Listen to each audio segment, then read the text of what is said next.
12월 10일 화요일, 오늘 10% 이상 급등한 종목과 그 이유에 대해서 알아보겠습니다. 오늘 장은 오후 4시 키움증권 기준으로 코스피 지수는 2.43% 상승한 2417.84포인트로 마감했습니다.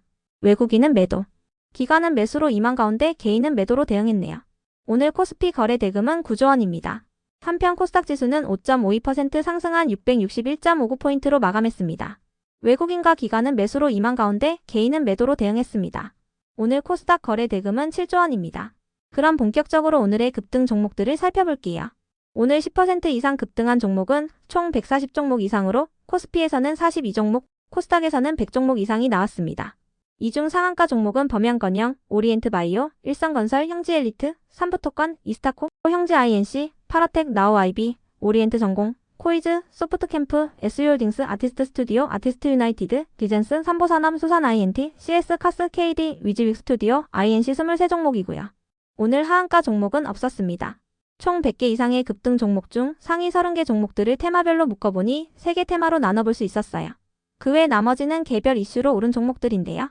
먼저 1번 이재명 테마입니다. 더불어민주당이 이번 주 수요일날 윤 대통령에 대한 탄핵안을 재발의하고 토요일날 재투표를 하겠다고 밝힌 가운데 정치인 관련주들의 상승세가 이어지고 있습니다. 윤 대통령은 현재 불법 비상계엄령 선포와 관련하여 수사를 받고 있으며 출국금지 조치도 내려졌는데요. 국민의힘에서도 탄핵안에 찬성하는 입장으로 돌아선 의원들이 하나둘 늘어나고 있다고 전해지면서 탄핵 정국의 혼란이 빠르게 마무리될 수 있다는 기대감이 커지고 있습니다. 이와 더불어 오늘 국회 본회의에서는 금투세 폐지와 가상자산 과세 유예 등의 내용을 담은 소득세 개정안도 가결되었는데요. 이 같은 분위기 속에서 정치인 관련주 중에서도 특히 이재명 관련주들의 강세가 이어졌습니다.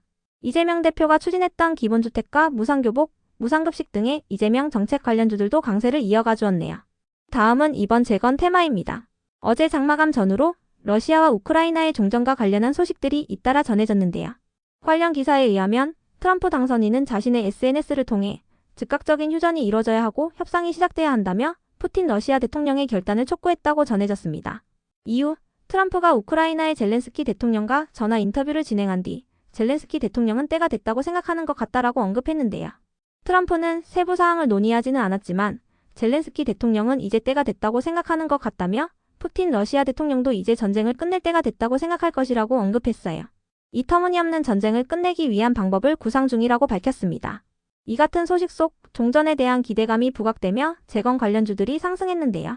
이 중에서도 파라텍은 우크라이나의 소방기업인 SST와 재건 사업 협력을 위한 양해각서를 체결했다는 소식을 밝히면서 상한가로 마감했어요.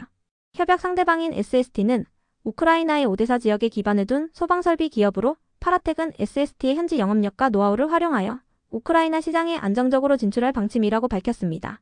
다음은 3번 오징어 게임 2 테마입니다. 12월 26일에 공개 예정인 오징어 게임 시즌2가 내년 1월 5일에 열리는 미국 골든 글로브 시상식의 최우수 TV 드라마상 후보로 지명됐습니다.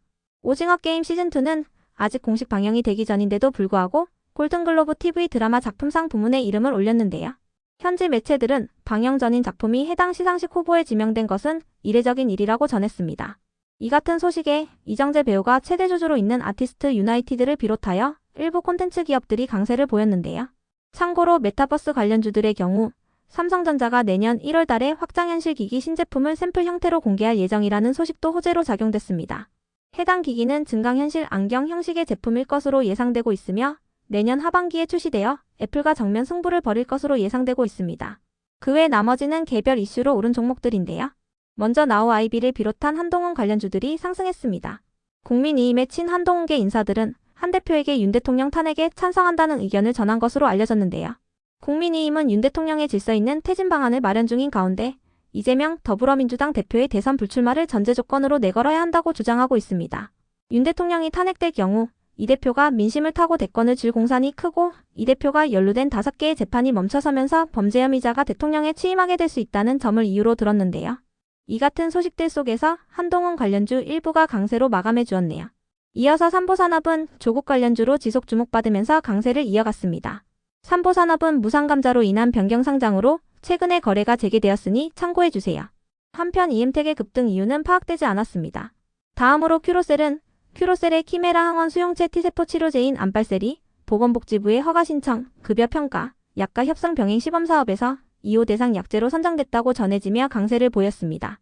안발셀은 재발성, 불응성 거대 비세포 림프종 환자를 위한 차세대 치료제로, 큐로셀은 조만간 식약처에 안발셀에 대한 허가 신청을 낼 계획이라고 전해졌습니다. 이어서 지오 엘리먼트를 비롯한 반도체 관련주들이 상승했습니다. 오늘 반도체 테마와 관련하여 특별한 호재는 파악되지 않았는데요.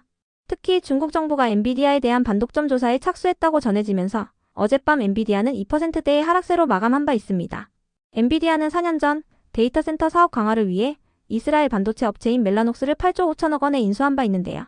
당시 중국 정부는 엔비디아가 신제품을 제공한 뒤 90일 안에 경쟁사에도 정보를 제공한다는 조건을 달면서 인수를 승인했었는데 엔비디아가 이를 위반한 혐의를 받고 있는 것으로 전해졌습니다. 이 같은 소식에도 최근 반도체 테마의 낙폭이 과했다는 심리가 강해지면서 반도체 관련주들이 반등하는 모습이 나왔는데요. 그 밖에도 삼성전자가 4나노 공정 수율을 70% 가까이 끌어올리며 적극적인 고객사 영업에 나서고 있다는 소식이 반도체 테마의 호재로 작용된 것으로 보입니다. 참고로 지오 엘리먼트는 오늘 이재명 관련주로 묶이며 상승했다는 내용의 기사가 붙기도 했으니 참고해주세요. 다음으로 VT를 비롯한 화장품, 면세점 등의 중국 소비 관련주들이 상승했습니다. 중국 공산당이 내수를 살리기 위해 통화정책 완화를 선언했다고 전해졌기 때문인데요. 공산당은 시진핑 국가주석 주재로 중앙정치국 회의를 열고 보다 적극적인 재정정책과 통화정책을 이행해야 한다고 밝혔습니다. 블룸버그 통신은 이 같은 중국의 표현에 대해 중국이 경기 부양을 위해 14년 만에 통화정책을 완화 기조로 전환하려는 것이라고 해석했는데요.